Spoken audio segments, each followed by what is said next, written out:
Hi, this is Matthew Bartolo, a sex and relationship therapist, Unfiltered Therapy.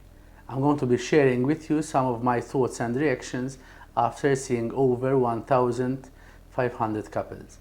Equality in relationships. Equality in relationships does not mean setting up an Excel sheet and dividing all 50-50. We live in an era where we celebrate diversity, or we claim that we celebrate diversity. What does that mean within an intimate relationship? It means that both need to be very open and transparent about their strengths, their weaknesses. And yes, if he's good at cooking, he enjoys cooking, he should take care of that department. Maybe she's better at managing finances, so she should be able to lead that department in the relationship. And all the rest of the relationship should follow suit.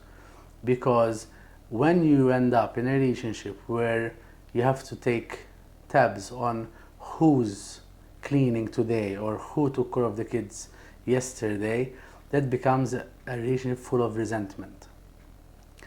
Taking care of your kids, taking care of your family, taking care of your house, of the laundry is a privilege. It means that you have a family, that you have children that you can take care of.